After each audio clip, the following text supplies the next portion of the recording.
Sejam bem-vindos a mais esta palestra doutrinária de 14 de maio. Hoje nós vamos falar sobre o capítulo 5, Bem-aventurados os aflitos. Se fosse um homem de bem, teria morrido. Fenelon, Sams, 1861. Dizeis, muitas vezes, referindo-vos a um homem mau, que escapa de um perigo. Se fosse um homem de bem, teria morrido. Pois bem, ao dizer isso, podeis até estar com a verdade.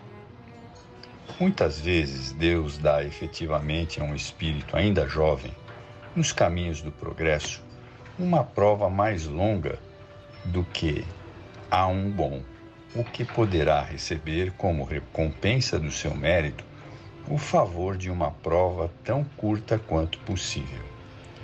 De qualquer forma, quando dizeis, se um homem de bem teria morrido, estáis cometendo uma ofensa. Se um homem de bem morre, e seu vizinho da casa ao lado é um malvado, dizeis, seria bem melhor que este se fosse.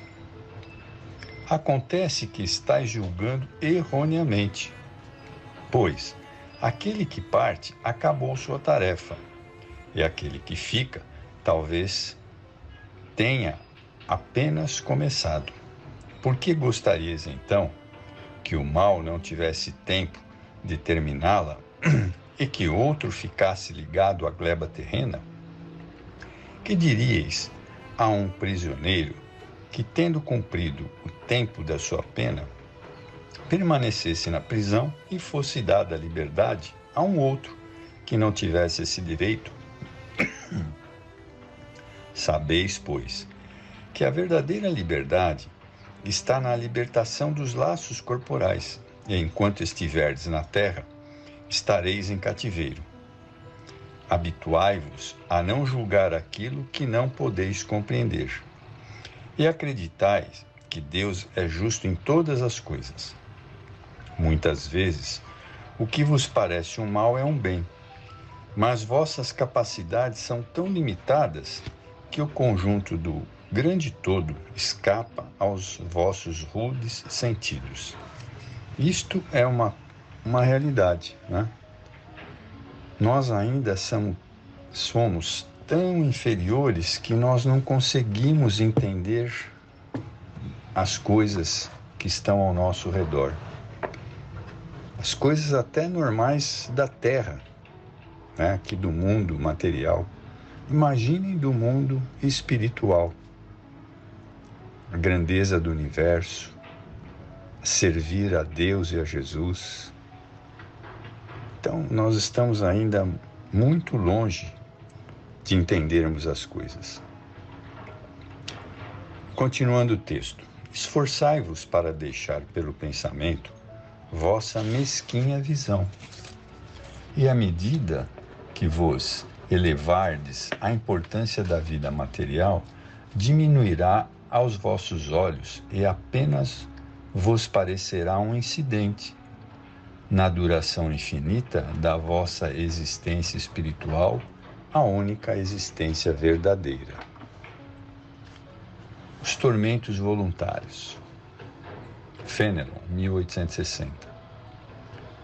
O homem está incessantemente à procura da felicidade, que lhe foge sem parar, pois a felicidade pura não existe na Terra, né?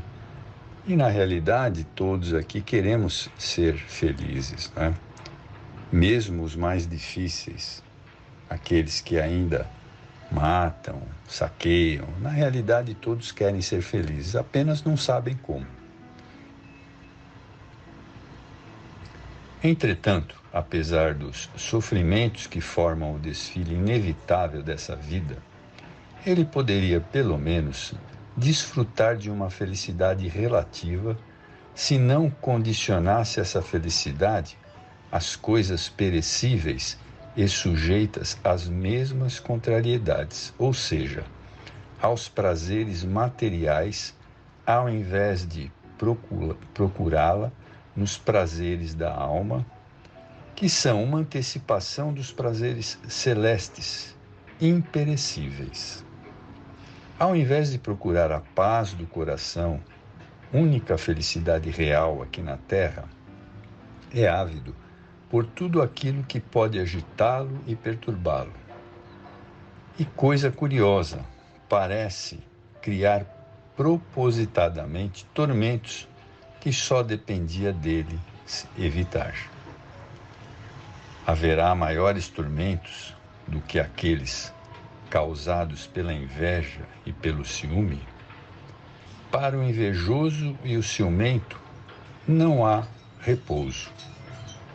Estão sempre excitados pelo desejo, o que eles não têm e os outros possuem, causa-lhes insônia.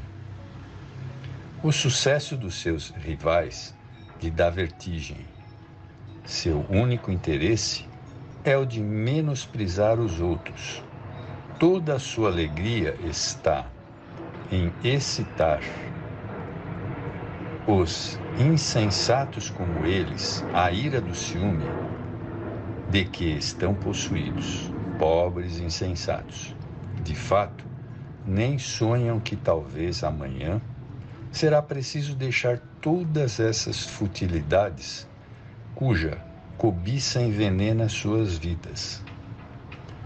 Eu faço aqui uma observação, né? Imagine essas pessoas chegando lá no plano espiritual e se defrontando com a situação totalmente diferente daqui do plano material.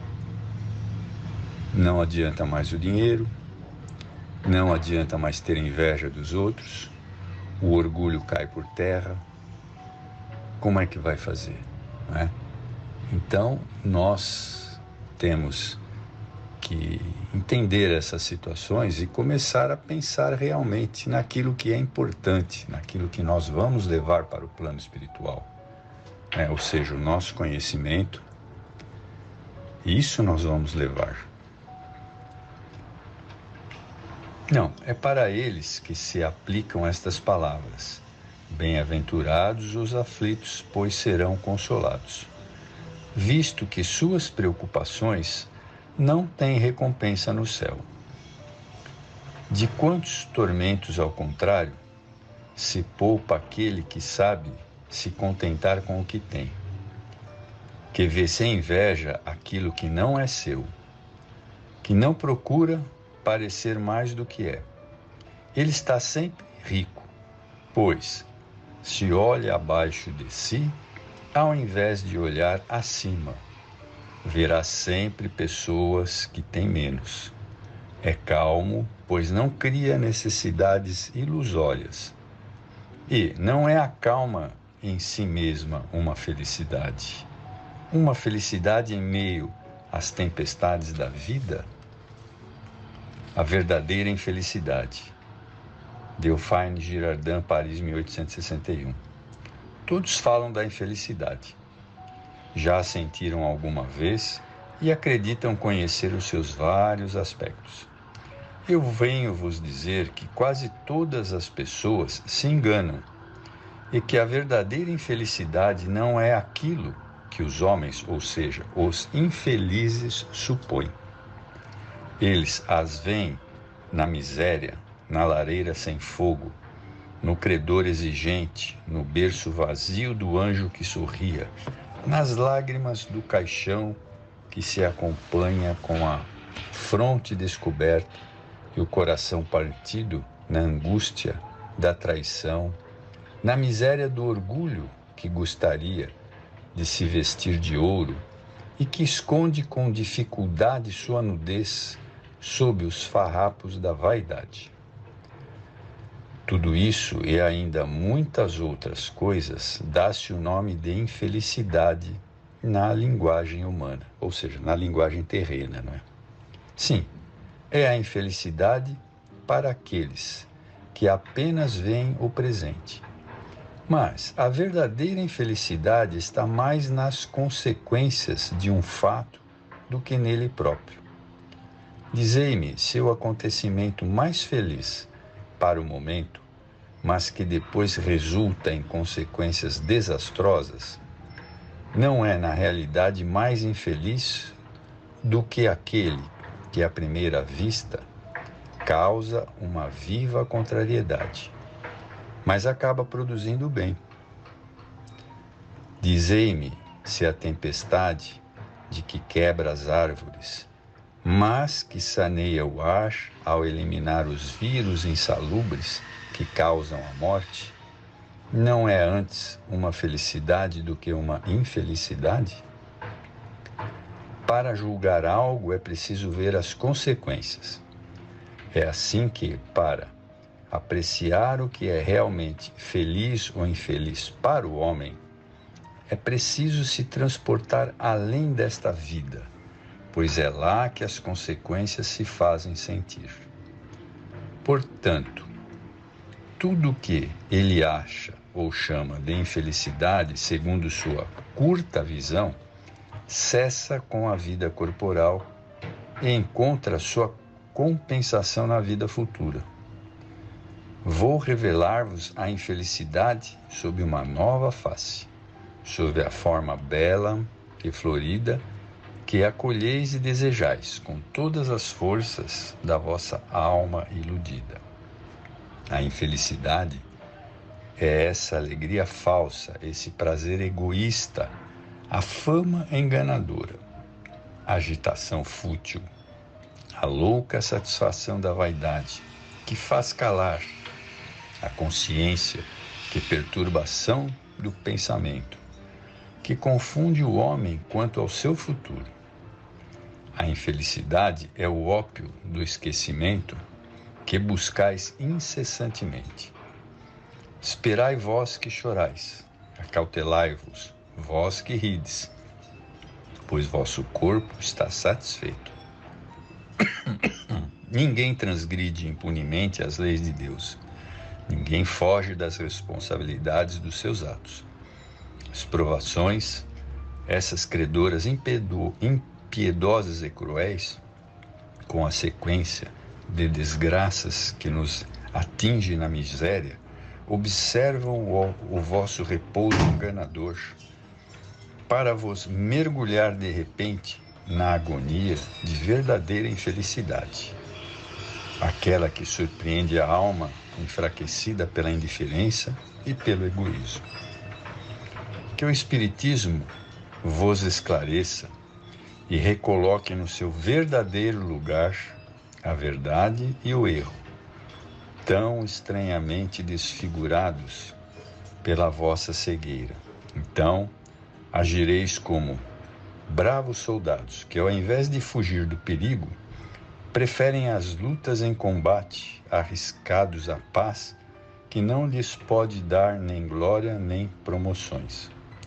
O que importa aos soldados perder durante a ação suas armas, seus equipamentos e suas roupas, contanto que saia vencedor e com glória. O que importa àquele que tem fé no futuro, deixar no campo de batalha a vida, sua fortuna e sua veste carnal, contanto que sua alma entre gloriosa no reino dos céus? Então vejam, por essas palavras, nós podemos entender que tudo aquilo que nós achamos, que são situações infelizes e difíceis para nós, tem um objetivo, E nós devemos entender sempre que tudo que nos acontece, tudo mesmo, tem um objetivo para o nosso engrandecimento como espírito, mesmo que achemos que tudo isso não é verdade. Deus sabe o que faz.